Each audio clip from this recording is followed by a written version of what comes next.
guess yesterday or 2 days ago. Yeah, 2 days ago. I was trying out this learning module for Lichess or practice module, and it's pretty neat. So I'm hoping that I could finish all the things that you see here today. I'm not in a particular rush, but mostly just for it to be entertaining. So let's get down to it. Zugzwang, German words. Oh, this is an interesting one. I have to go here with the idea of making them move the bishop. So Zugzwang, in case anyone doesn't know, probably they have an explanation at the bottom actually. Let's see, can I scroll here? Oh, I guess not. No theory for this one. But Zugzwang is a German word that means compulsion to move. So it's kind of like your position is in its best possible configuration with whatever you have. And therefore, if you are forced to make a move, especially like a particular move, there's no way that you can keep your pieces in their best arrangement.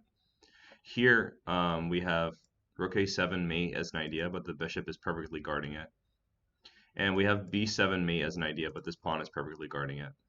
And if they could play a move like a6, then they might just survive. So that's why we have to play rook a6. This prevents them from playing a6, and therefore we get our mean too. Okay, what's this one? It does look pretty Zugzwangy. They can't move the rook at all. It's just not possible. They could move the knight. All the places where you could put a knight are losing, however. So I don't really want to play like rook f1 because then it's... Well, maybe rook f1 is good because then they have to play queen h3. I think this makes a lot of sense.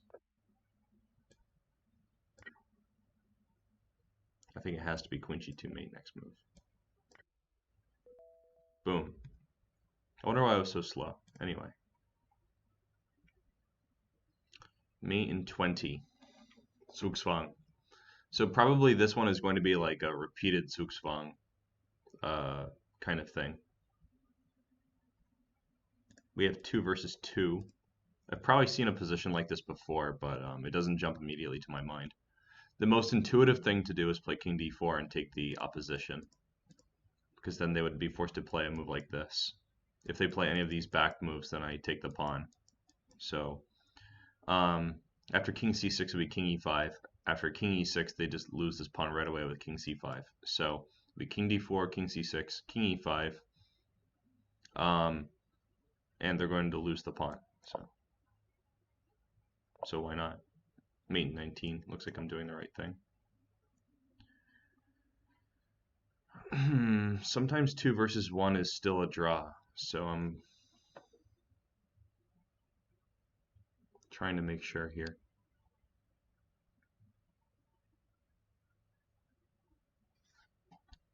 I think there's no way that taking this pawn could be wrong. Yeah.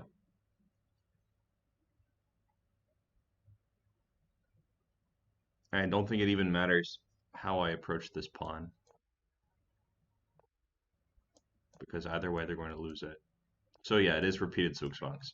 Since they can only move their king, they're necessarily always going to lose control of whatever squares are very important. And I guess here we just... Is it really going to make me... I guess it's just going to go until I promote.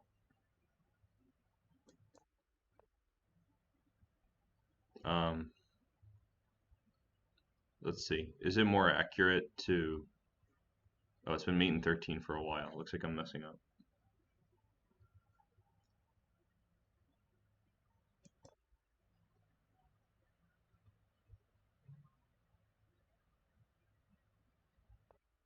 This is mate in 21. No way.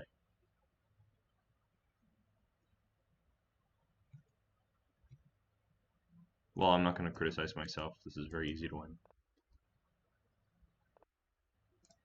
It'd be funny if it told me I was wrong for promoting to a rook or a knight or something. Anyway, there was a moment there where it showed some black pieces I could promote to. I wonder if I could have clicked on that. Hold on, let me see about that again. Why did that? Hold on. Oh, that didn't work. That's too bad. I wonder why that even appeared. That looks like a really interesting glitch.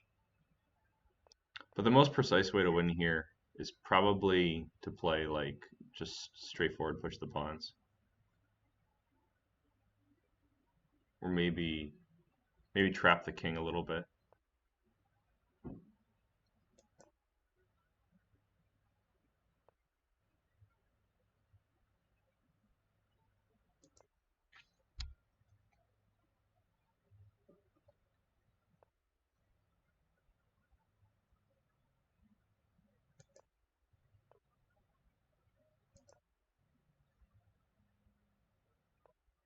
Yeah, this is a little bit faster. Okay, but it doesn't matter.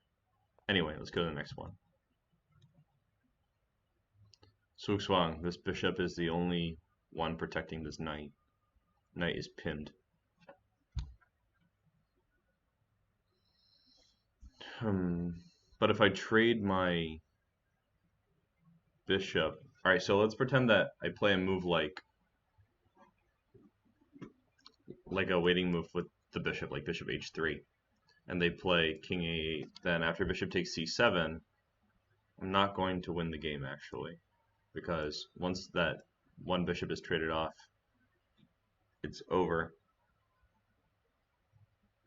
I also need to be careful not to do something like bishop h3, king a8, bishop g2 check, because they can respond with knight d5 double check.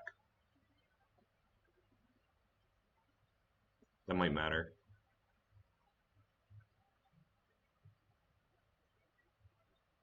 I mean, does it matter?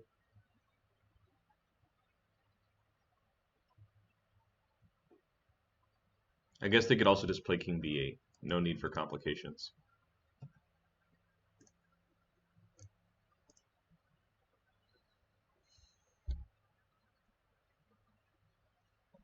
So I guess their plan is to just play king a8 and king b8.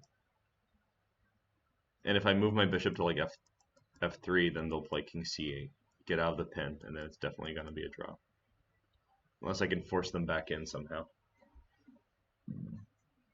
I think what I really want is my bishop on b7. This would be the Zugzwang position. So it could actually be bishop f3, king c8, bishop b7. But then after king d7, it looks like they're easily escaping. So the question is, how do I get that position? I think probably I have to sneak in like this. It has to come with a check. Bishop d7. They can only play king a8, bishop c6 check, king b8, and then bishop b7. I think this is correct. This is actually the first thing that came to my mind, but I don't know. Sometimes I don't just go for it. Depends on my mood, I guess. The only one I'm not going to do in this 100% completion is the knight and bishop mate, because it has 12 parts and it looks like it's really a big deal. I don't want to waste so much time. Okay, this is interference. So that means I want to take this